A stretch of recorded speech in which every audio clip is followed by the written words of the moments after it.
Hello, Alex here, and in this video I want to talk about the SMC Pentax 200mm f4 short telephoto lens for the Pentax 6-7 cameras. Turns out this lens is a bit of a sleeper. Let's get into it.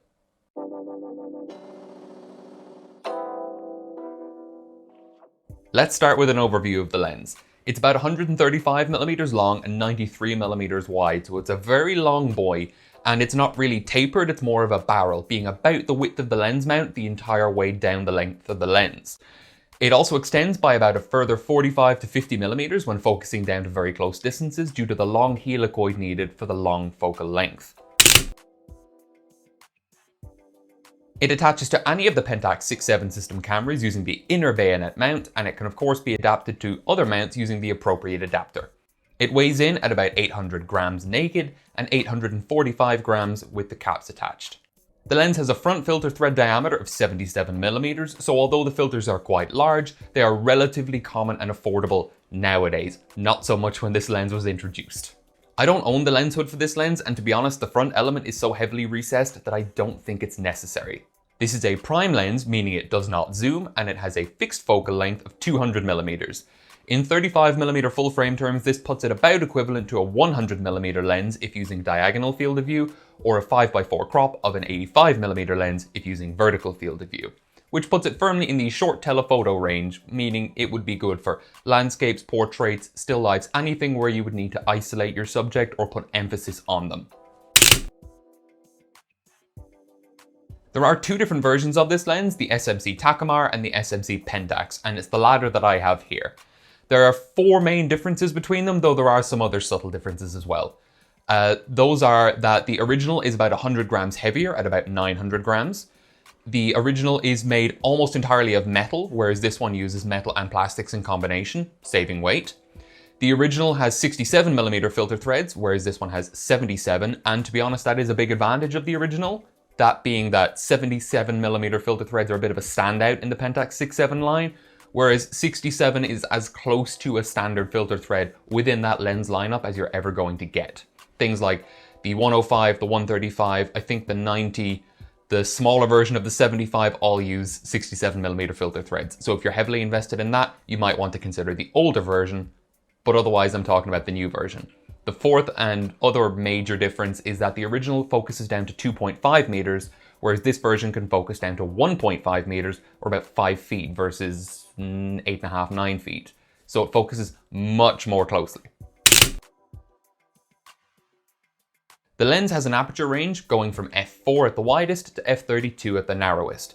It closes in half stops from f5.6 to f32, though there is no half stop click between f4 and f5.6. The aperture itself is comprised of 8 straight blades, so you get 8-point sun stars when stopping down.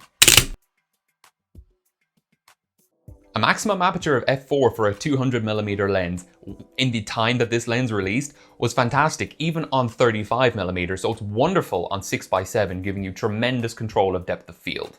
The maximum aperture of f4 is plenty good for focusing, even with the TTL finder on the Pentax 6-7, which is a bit darker and dimmer than the non-TTL prism.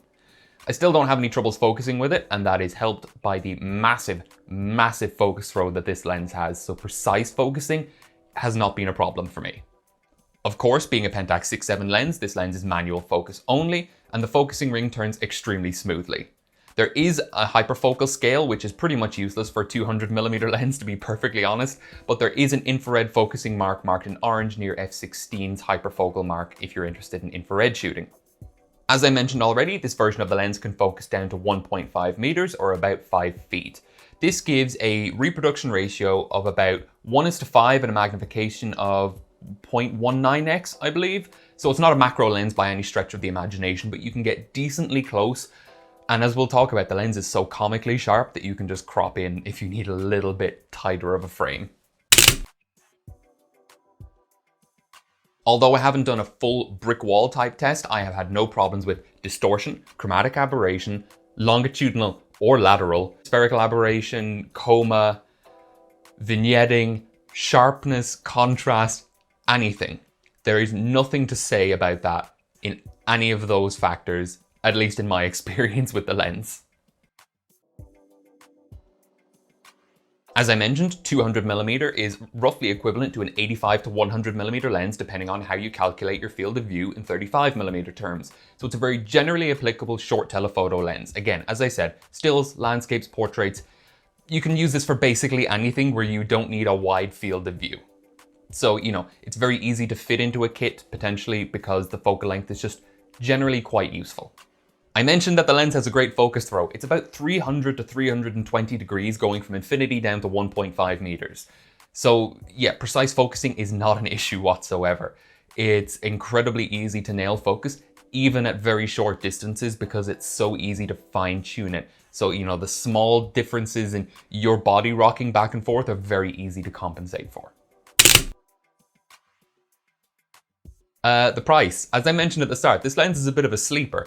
I paid €60 for my copy, shipped, and it's basically mint. There's one dust speck near the rear element and that's it. This lens costs basically nothing, and for what you're getting, it's, even if you, like me, I didn't really want this lens. I just saw the deal and said, yeah, okay, I'll try it. And yeah, it was absolutely worth it. Prices admittedly have gone up a little bit since I bought this lens. The whole market has inflated quite a bit. But still, it's not an expensive lens, so if you want a short telephoto, the cost is not going to be a problem. The sharpness. I really need to emphasize just how incredibly sharp this lens is. Even wide open, even at minimum focus distance, even if your subject is near the corner of the frame, it is tack sharp. It might get a little bit sharper when you stop down to f11 or f8, but the ISO 200 to 400 films that I've been using with this lens, you can't see any difference. And yeah, it's going to get softer at f32 because of diffraction, but it's a very, very sharp lens, and I don't see this being a problem under any circumstances. Although the lens is relatively light for its size at about 800 grams, it is still very big and it's not going to fit in certain bags. Now, you're probably not carrying around a small sling with a Pentax 6.7 kit anyway, but it's nearly twice the size of quite a few of the Pentax 6.7 lenses, even when it's not extended outwards, focusing to closer distances.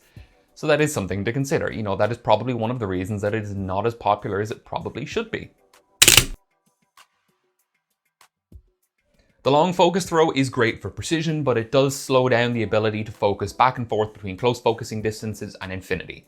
The only upshot to that is that infinity to about 3 meters, 2.7, 9-10 feet, is about 110, 120 degrees, which is perfectly doable with one twist of your hand. So for normal shooting, it's okay. And then the rest of the focus throw, I guess you could say, is biased towards very close distances. So it's not the end of the world, but it still is a pain to rack back and forth when you want to go quickly between infinity and close focus, or vice versa. So this is my review of the SMC Pentax 200mm f4. I paid very little for this lens and it punches like more than an order of magnitude beyond its weight. This lens probably should cost as much as the 105 f2.4. It just isn't as sexy because it isn't f2.4. It doesn't have that reputation or that thoriated glass element. Optically, there is nothing bad to say about this lens whatsoever. There might be some pincushion distortion, but I haven't seen it in my real world testing. Everything else, I'm not seeing anything. No sharpness, coma, chromatic aberration, vignetting, etc. As I said, it is nearly flawless or as close as you can reasonably get in a real world lens for the Pentax 6.7 cameras. If you are even vaguely considering a short telephoto lens for your Pentax 6.7 kit, just buy this because even now they're still relatively cheap. You can get a really good copy for about €100 and you can probably score a deal from time to time. That is all I have to say about this lens. I've tried to think about more negatives, but honestly, I can't. So yeah, I'm gonna call it there. Stay safe, and bye-bye for now. If you don't already, follow me on Instagram at Shaka1277 for new pictures every day. If you like this video and enjoy what I do on the channel, please consider subscribing or checking out my Patreon, where the tiers start at just €1 per month.